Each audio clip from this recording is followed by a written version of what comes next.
자, 앞부분에서는 이제 LMX 이론까지 살펴봤고요. 좀 더 이제 최근에 제시된 그러한 이론들, 먼저 카리스마적 리더십을 살펴보도록 하겠습니다. 자, 그래서 이제 카리스마는 여러분들 물론 잘 아시지만, 막스 베버가 이제 그 처음 제시한 그런 개념이고, 좀 거창하게 이제 그 정의를 했습니다. 카리스마는 이제 초자연적이고 뭐 초인적이고 예외적 힘과 특성을 갖고 있어서 일반 사람들과는 이제 구별되는 그런 특징으로서 정의를 했는데, 어쨌든 그 일반인과는 구별되는 좀 어떤 강력한 힘을 갖고 있는 뭐 그런 존재라고 볼 수가 있겠죠. 그래서 이제 그 카리스마적 리더십은 뒤에서 살펴보게 되는 이제 변혁적 리더십과 공통점이 좀 있는데, 이 그 리더십 이론들은 이제 언어와 아이디어, 다양한 뭐 행동 이런 것을 통해서 부하 직원들을 이제 격려하고 뭐 이렇게 부추기는 좀 추종하는 뭐 그러한 존재로서 이제 보고 있습니다. 그래서 이제 카리스마들이 갖고 있는 성격 네 가지를 정리해 보면은 비전과 명확한 표현입니다. 그래서 이런 이제 카리스마들은 대체로 이제 매력적인 비전들을 보여주는 거죠. 그래야만 이제 그것들을 가지고 사람들이 팔로우에 따라올 수 있도록 하기 위해서 아주 매력적인 비전, 개인적인 위험을 취해야 되겠죠. 그래서 보통 이제 카리스마들은 좀 위험한 상황에서 그런 위험을 충분히 자기들이 짊어질 각오를 해야 되겠죠. 그런 사람들이고 그래야만 좀 더 극적이죠. 부하 직원들의 욕구에 대한 이제 민감성, 그래서 이제 부하 직원들이 실제로 원하는 것이 무엇인지 그런 내부의 어떤 욕구들에 이제 좀 더 민감하게 반응을 하고요. 그다음에 관습에 얽매이지 않는 행동을 많이 보여준다는 거죠. 그렇죠. 그 과거의 관례대로 한다면은 너무나 좀 심심하죠. 좀 더 이제 비관습적인 그런 행동들을 많이 보여주고요. 자, 그럼 이제 이런 카리스마들이 그 선천적인지 아니면 후천적인지, 뭐 결론적으로 이제 그 둘 다라는 겁니다. 선천적으로 태어날 수도 있고, 뭐 일정 부분은 이제 훈련될 수도 있고. 그래서 태어나는 사람도 있지만 이제 그 훈련이 가능할 수 있겠고, 대체로 이제 그 특성, 개인 어떤 선천적인 측면에서는 외향적이고 확신에 차 있고 성취 지향적이고 이런 것들은 이제 개인의 성격이죠. 그리고 성격은 이런 좀 더 선천성을 많이 갖고 있고요. 자, 그렇지만 이제 훈련을 할 수 있다는 거죠. 그 다음부터는 이제 훈련할 수 있는 방법, 뭐 열정을 쏟아내고 온몸으로 표현함으로써 이제 카리스마 어떤 기운을 개발하고, 이건 이제 그 뭐 연설, 뭐 여러분들이 생각하는 그 뭐 카리스마 대표적으로 누가 있을까요? 그런 사람들이 이제 마음속에 두고 이러한 것들이 실제로 어떻게 가능할지를 한번 생각해 보시기 바랍니다. 뭐 대표적인 뭐 그 카리스마 이제 히틀러가 있죠. 히틀러 같은 경우에 이제 그 연설할 때 굉장히 아주 열정적으로 연설을 하고 그 연설을 하고 나면은 뭐 청중들이 뭐 눈물을 흘리는 그런 감정에 복받쳐서 뭐 그러한 경우가 많았다고 합니다. 이런 것들은 이제 어느 정도 연설 같은 경우는 그 훈련을 할 수도 있는 거죠. 훈련을 받아서 남들이 추종하도록 결속을 맺어서 이제 끌어들이고 강한 이제 흡인력을 갖고 있죠. 어, 이런 어느 정도는 이제 뭐 선천성도 있긴 하지만 또 훈련을 받을 수도 있는 측면이고요. 부하 직원들의 또 감정적인 면을 활용하면서 그들의 잠재력을 이끌어내고, 그래서 내부에 있는 어떤 강한 욕구들을 자극함으로써 그런 잠재력을 발휘할 수 있도록 유도하는 뭐 이러한 것들도 이게 또 마찬가지로 선천적일 수도 있지만 이제 후천적으로 훈련을 통해서 가능할 수도 있다는 겁니다. 자, 그럼 이제 그 카리스마적 리더들이 팔로워들에게 영향을 미치는 방식, 이건 이제 앞부분에 나왔던 네 가지로 정리됐던 것과 일부 이제 중첩됩니다. 매력적인 비전을 제시한다는 거죠. 아주 그 장밋빛 미래 비전을 제시하고, 그다음에 그 추종자들에게 이제 확신과 자존감을 심어준다는 거죠. 그, 그 독일 민족의 어떤 뭐 예를 들어 자존감, 우수성을 막 그 히틀러 같은 경우에 그 강조함으로써 어떤 그 확실히 우리는 뭐 우수한 민족이기 때문에 세계를 지배할 수 있다. 뭐 이런 확신, 자존감을 심어주죠. 그다음에 새로운 가치를 심어주고 모방할 수 있는 부추종자들이 모방할 수 있는 모범을 보여주고 실제로 이제 특히나 이제 비관습적인 그러한 방법으로 인해서 방법을 이제 모범을 보여줌으로써 부하 직원들이 따라오게끔 하는 거죠. 그래서 이제 용기와 확신을 심어주기 위해서 감정 유도적인 행동, 뭐 비관습적인 행동을 보여주고 그것들이 또한 이제 모범으로 자신이 이제 보여주는 뭐 이러한 것들을 통해서 이제 추종자들이 이제 진심으로 이렇게 우러나서 따라오게끔 하는 어떤 감정이 폭발하도록 만드는 그러한 방법을 취하고 있습니다. 그러면 특히나 이제 이런 카리스마적 리더들이 어느 때 더 효과를 발휘할 수 있는지 좀 어떤 그 상황이 좋지 않은 위험한 뭐 어려운 상황 그런 경우에 이제 좀 더 효과를 발휘할 수 있다는 겁니다. 뭐 정치 또는 이제 종교 또는 이제 전쟁 상황 뭐 이러한 경우에 좀 더 카리스마적 리더십이 잘 먹혀들 수 있고 또는 이제 사업의 초창기 처음에 어렵죠. 어려운 상황 또는 이제 파산 위기 시에 이런 곤란한 상황에서 카리스마가 발휘되느냐 되지 않느냐. 그래서 카리스마가 발휘되면 이런 어려운 상황을 극복해내는데 도움이 된다는 거죠. 그래서 일반적으로 이제 사람들은 그 위험에 처할 때 또는 이제 스트레스를 받을 때 어떤 생명의 위협을 느낄 때 이런 이제 카리스마의 리더십을 더 잘 받아들이고 이런 상황에서 좀 더 효과적으로 발휘될 수 있다는 겁니다. 자, 그런데 이제 카리스마적 리더십의 한계, 단점이 있죠.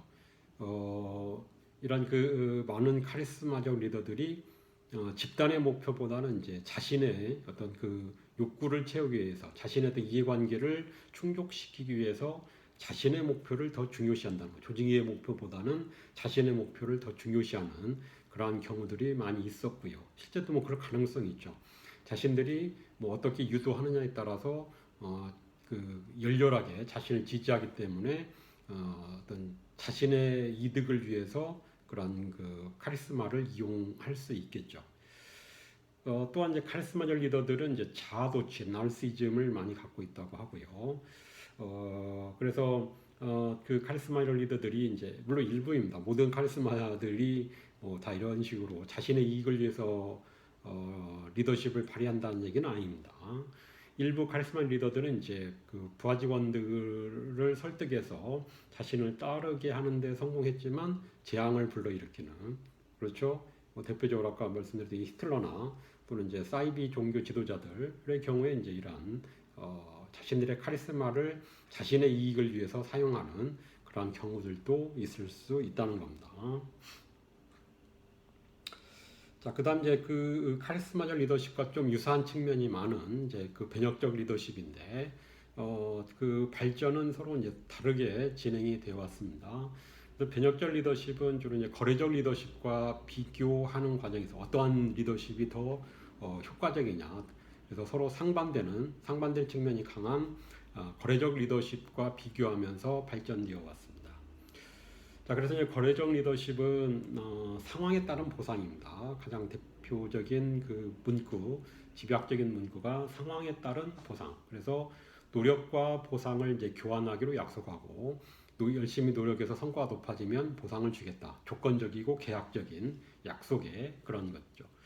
그래서 이제 뛰어난 성과에 대한 그 보상을 약속하면서 성취를 인정하고 그렇지 않으면 이제 징계하는. 그래서 성과가 좋으면 칭찬해주고 성과가 좋지 않으면은 이제 벌을 주는 뭐 이러한 방식이 이제 거래적 리더십입니다. 그래서 이제 그 동기부여나 보상 측면에서는 거래적 리더들은 이제 그 외제적 보상 방법, 외제적 그 동기부여 방법을 활용하는 거죠.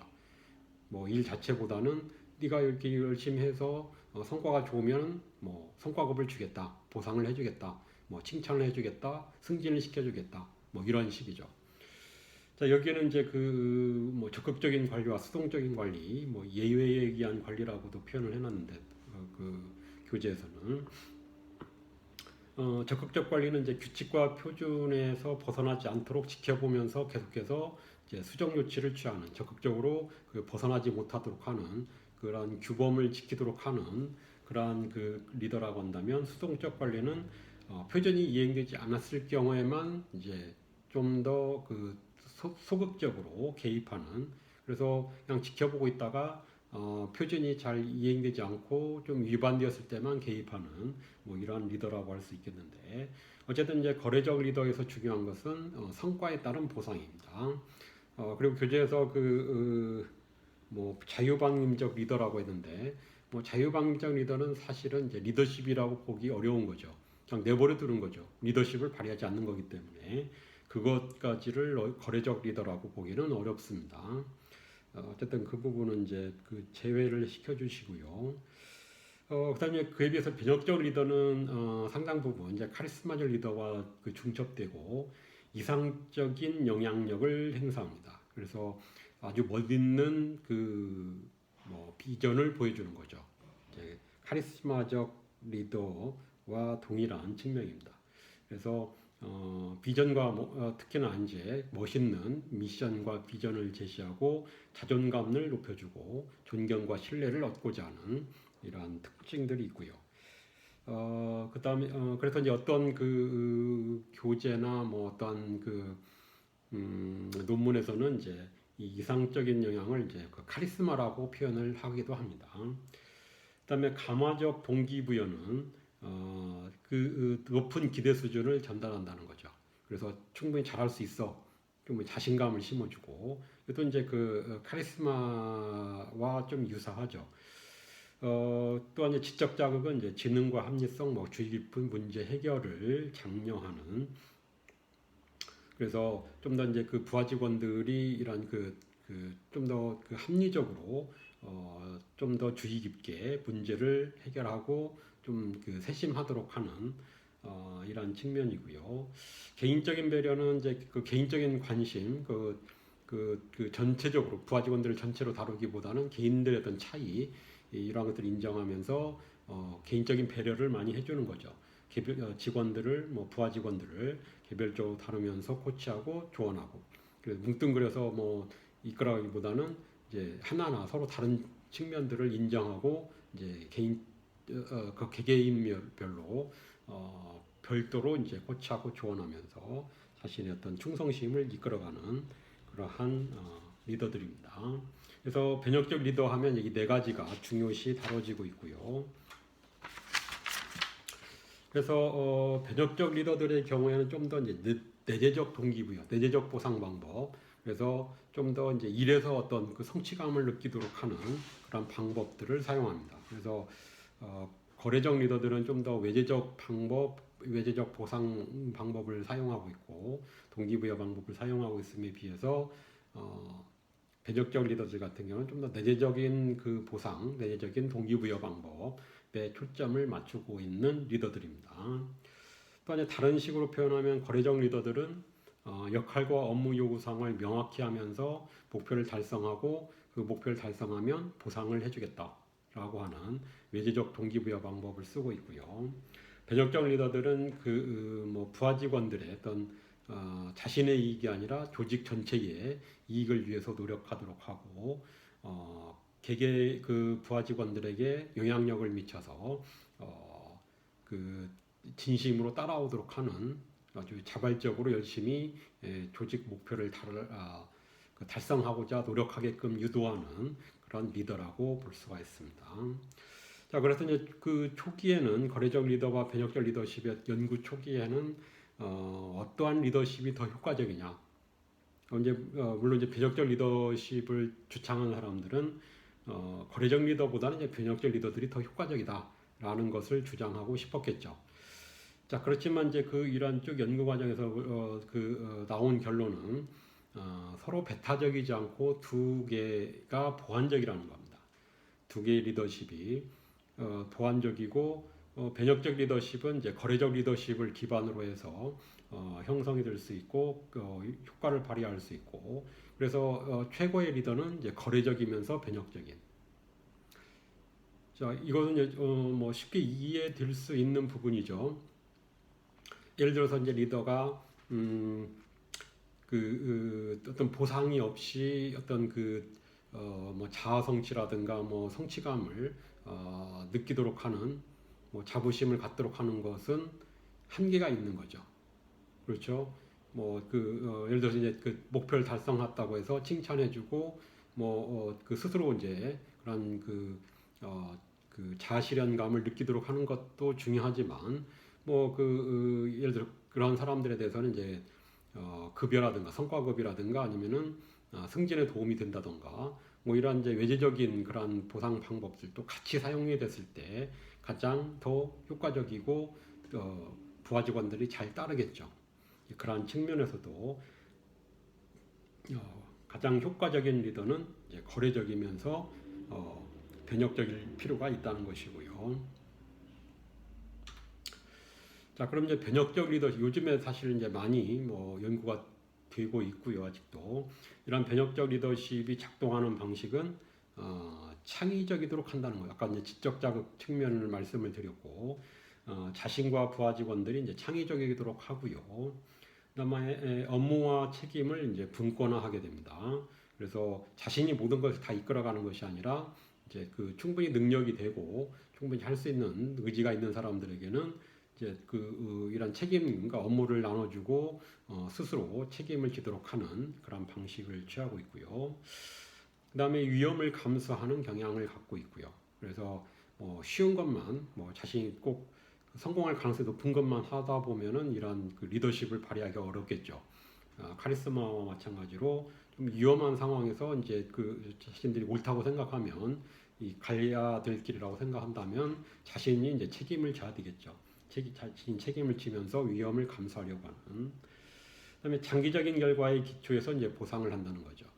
그때그때 막 그 1년 내 성과를 내도록 쪼는 것보다는 좀 더 장기적인 안목에서 그 조직과 집단이 잘 나갈 수 있도록 장기적인 어떤 성장과 생존을 할 수 있도록 유도를 하고요. 그다음에 그 팀에게 자신감을 높여서 할 수 있다는 정신을 심어주고 그래서 정신적으로도 고취를 시키는 특히나 물질적인 측면보다는 이제 변칙적 리더십은 좀 더 그 정신적인 측면을 강조하는 그런 특징을 갖고 있습니다. 그래서 이제 변혁적 리더십을 평가를 해보면 이것도 이제 변혁적 리더십이 상당한 이제 센세이션을 일으켰고 다양한 그런 직군, 다양한 나라에서 다양한 직군과 그 직급급에 그 적용을 했을 때 대체로 이제 지지를 받았다는 거죠. 그래서 또한 이제 글로브 앞서 말씀드렸던 그 세계적 프로젝트 여기 이제 그 나라와 개수가 나오네요. 조직 개수가 나오네요. 사람 수 62개국 825개 조직에 18,000명의 리더들을 대상으로 이제 그 설문조사한 그런 내용들이 있는데 변혁적 리더십은 이제 문화와 상관없이 적용이 됐다는 거죠. 효과적이다. 변혁적 리더십을 발휘하면 그 조직의 효과성이 높아진다라고 하는 이제 결론을 내게 되었습니다. 자, 그래서 이제 그 변혁적 리더십이 중요한 이유 중에 하나는 앞서 살펴봤던 이제 상황 이론을 반박하는 그 상황 이론은 뭐였습니까? 그 상황에 따라서 효과적인 리더십 스타일이 달라질 수 있다는 거였죠. 그러나 변혁적 리더십은 상황에 상관없이 효과적일 수 있다라는 걸 보여줬기 때문에 상당히 의의가 있을 수 있겠고, 그래서 이제 변혁적 리더들이 갖고 있는 공통적인 측면은 이제 멋있는 비전, 통찰력이 있고, 부하 직원들을 격려를 해주고 좀 이제 안 좋게 얘기하면 이제 부추기는 그런 이제 능력이 있고, 또 이제 신뢰를 받고 있고 아주 활력적이고 긍정적인 성격 또는 적극적인 그런 성격을 갖고 있는 이러한 사람들, 그러니까 변혁적 리더들의 어떤 특징들은 이러한 요소들을 갖고 있었다는 겁니다. 자, 가장 최근에 제시된 이론들이 요즘에도 이제 2000년 이후에 진실성 대표적인 게 이제 진실성 리더십과 서번트 리더십이 있습니다. 그 외에도 또 여러 가지 이론들이 있는데 인파워링 리더십 이러한 여러 가지가 있긴 한데 진실성 리더십부터 살펴보면은 진실성 리더십은 좀 그 카리스마적 리더십과 변혁적 리더십이 좀 거창한 것에 비해서 그에 비한다면은 좀 약간 왜소하다고 할까요? 좀 그런 리더십인데 자신들이 누구인지 그리고 자신들의 어떤 그 믿음과 가치를 알고 있으면서 그러한 가치와 믿음에 따라서 솔직하게 행동하는 리더. 좀 이렇게 그 윤리적인 측면, 뭐 신뢰의 측면, 그렇죠? 제목에도 있듯이 윤리적이고 그런 윤리를 통해서 좀 신뢰를 받는. 그래서 그 다른 이제 이 리더십 이론에 비해서 상당히 뭐 이렇게 크게 리더의 어떤 특징일 것 같지 않은 그냥 뭐 물론 당연히 윤리적이고 신뢰를 쌓을 수 있으면은 효과적인 리더가 되긴 하겠죠. 그렇지만은 이게 아주 거창하지 않은 그러한 리더십입니다. 자, 그래서 이제 진실성 리더십에서 1차적으로 형성되는 것은 물론 신뢰가 중요하고요. 그래서 이제 진실성 리더십이 나오게 된 배경이 다음에 나와 있습니다. 그래서 카리스마적 리더십의 그 단점에서 말씀드린 것처럼 유사하게 변혁적 리더의 경우에도 잘못된 비전을 제시하고 어떤 그 자신들의 이익을 위해서 집단의 이익을 저버리는 집단의 어떤 부하 직원들이나 집단의 어떤 그 이익을 희생해서 자기 개인의 이익을 추구하는 그러한 경우가 상당히 많이 나타났다는 거죠.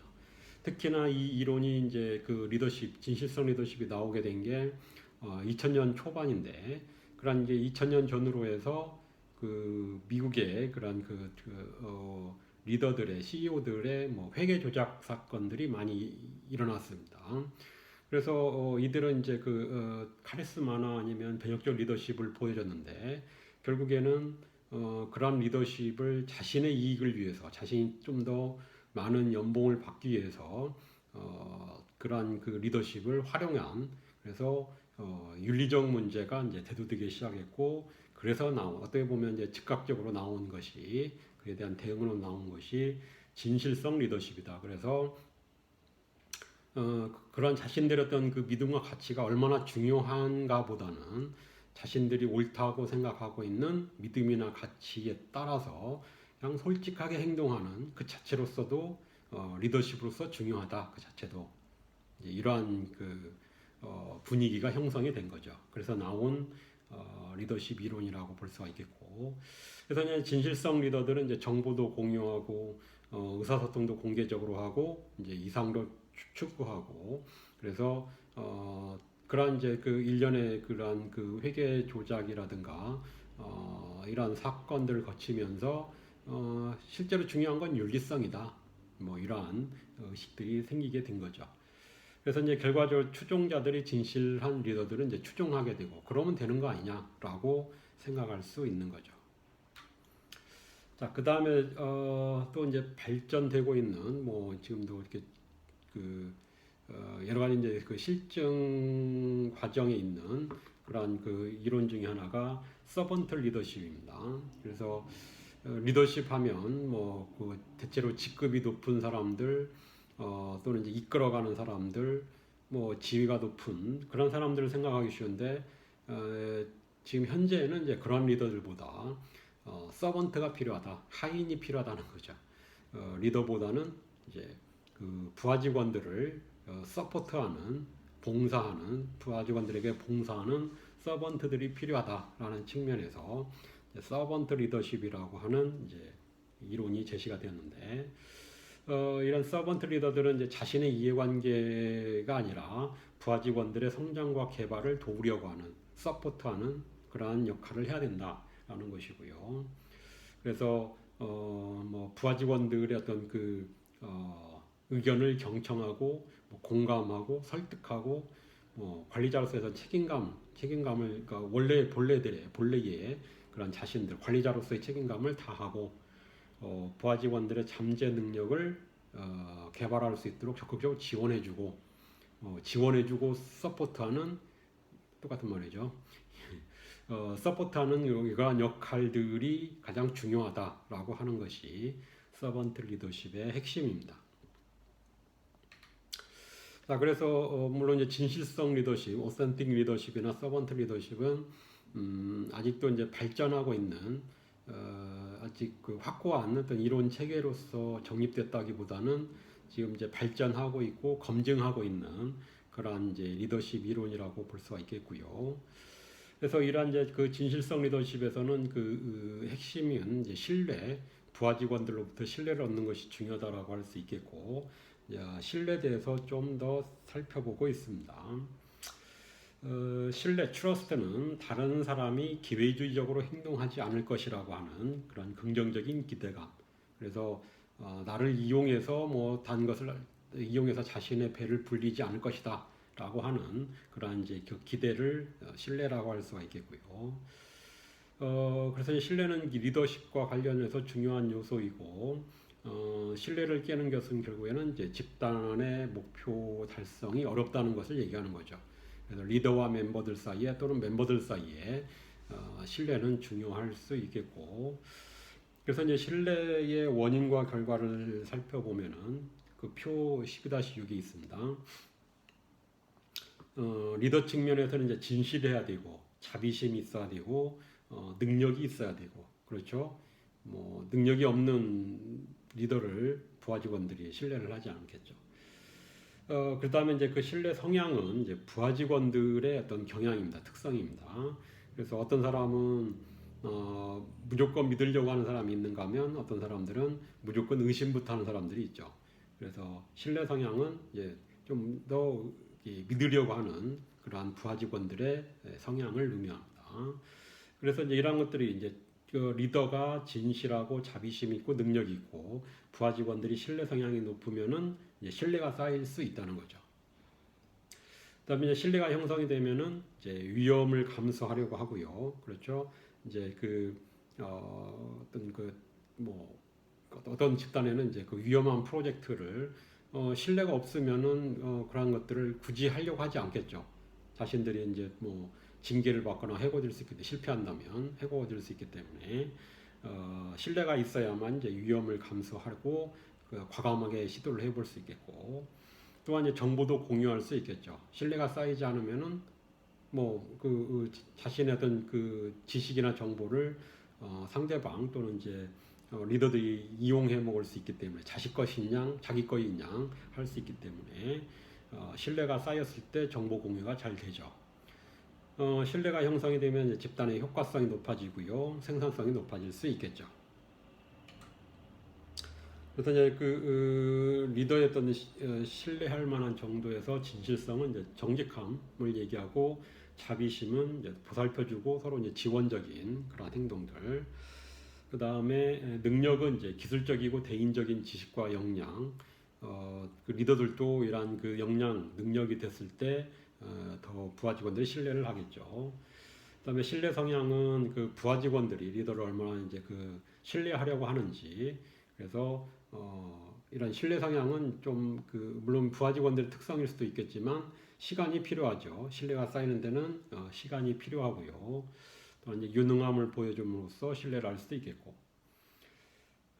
그다음에 이제 그 심리적 계약은 그 지난 시간에 말씀을 드렸던 내용이고, 근로자들과 이제 심리적 계약을 파기하게 되면 리더들이 이제 신뢰가 쌓이지 않는 거고, 신뢰가 쌓이지 않게 되면은 결국에는 부하 직원들 따르지 않겠죠. 리더십이 발휘될 수 없겠고, 그렇게 되면 이제 부하 직원들의 직무 만족이라든가 조직 몰입이 낮아지겠고, 이직 의도는 높아지겠고, 조직 시민 행동은 적어지겠고,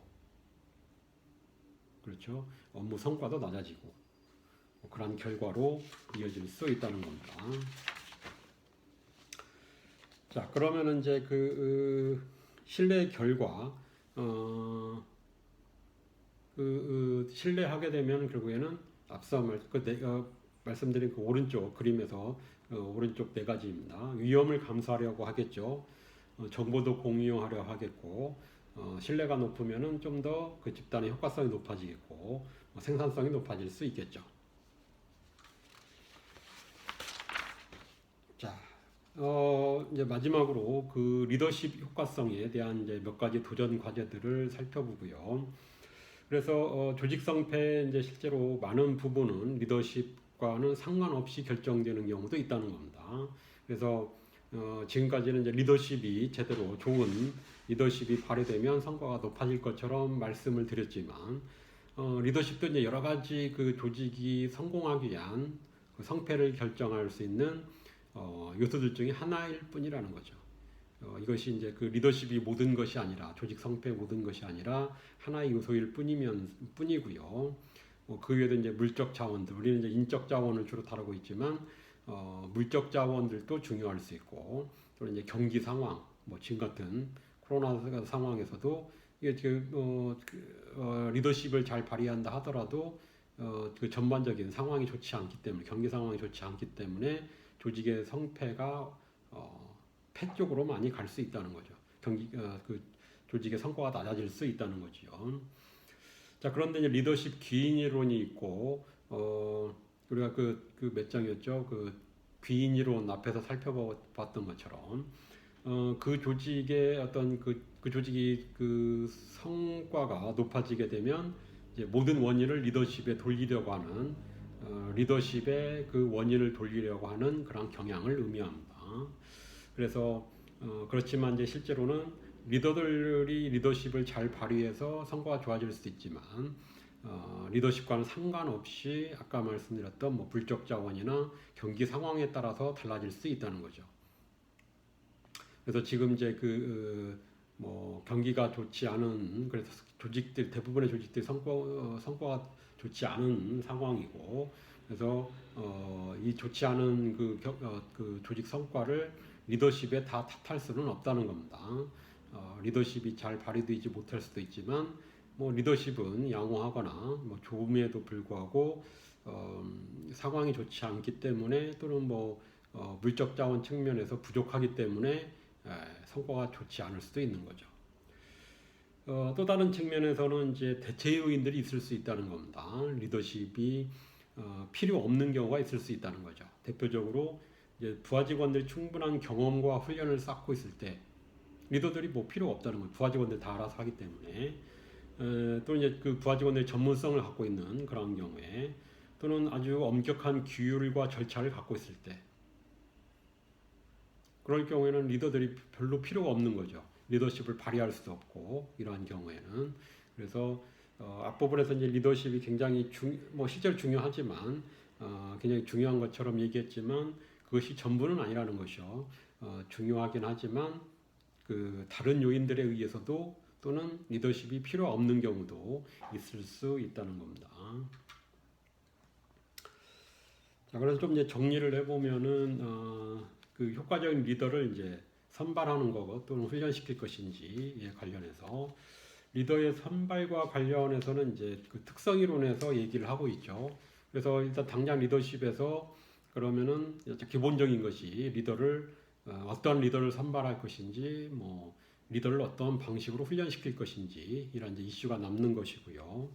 그래서 리더의 선발과 관련해서는 이제 특성 이론에 이제 몇 가지를 더 붙여서 먼저 이제 그 인적 자본 수준이 높은 사람들, 지식 기술 능력이 뛰어난 사람을 선발하는 것이 좋겠죠.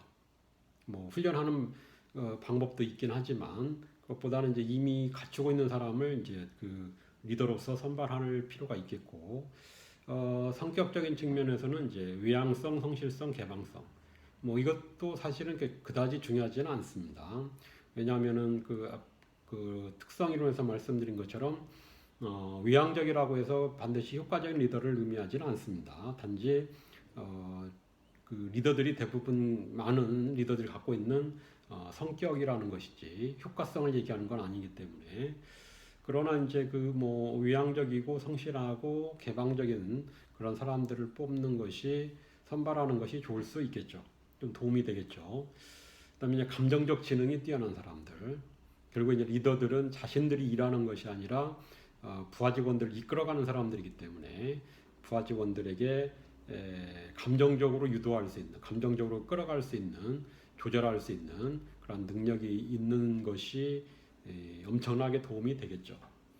또 이제 위기 상황을 극복한 경험이 있는 그 리더를 선발하는 것이 필요하겠고, 그래서 그냥 일상적인 경험보다는 이제 그 어떤 곤란, 경제적 어려움, 특정한 문제를 그러한 그 극복한 경험이 있는 경우에 어쨌든 리더들이 필요한 것은 이런 위기 상황에서 더 필요하기 때문에 그러한 위기 상황을 극복한 경험이 있는 그런 관리자를, 그런 리더들을 선발하는 것이 필요할 수 있습니다. 자, 그다음 리더의 훈련과 관련해서는 이제 행동 이론이 도움이 될 수 있겠고요. 자기 감시자들이 좀 더 리더십 훈련을 잘 하는 경향이 있고, 주변 환경에 셀프 모니터들이 주변 환경에 잘 적응하고 훈련 성과 높다고 말씀을 드렸죠. 또 이제 그 훈련 내용은 이제 수행 기술, 실제로 그 일을 수행하는 기술, 신뢰를 형성하는 방법, 멘토링하는 방법, 상황 분석 기술. 그래서 현재 주변 환경 상황을 잘 분석하는 것이 CEO 또는 이제 탑 매니지먼트의 중요한 역할이죠. 그래서 다양한 그런 환경에서 자신의 어떤 기업에 맞는, 자신의 조직에 맞는 필요한 또는 해당되는 그런 내용들을 분석하고 끄집어낼 수 있는 그런 기술들, 추상화할 수 있는 능력들 굉장히 중요하죠. 대인관계 기술을 이제 훈련을 해야 되겠죠.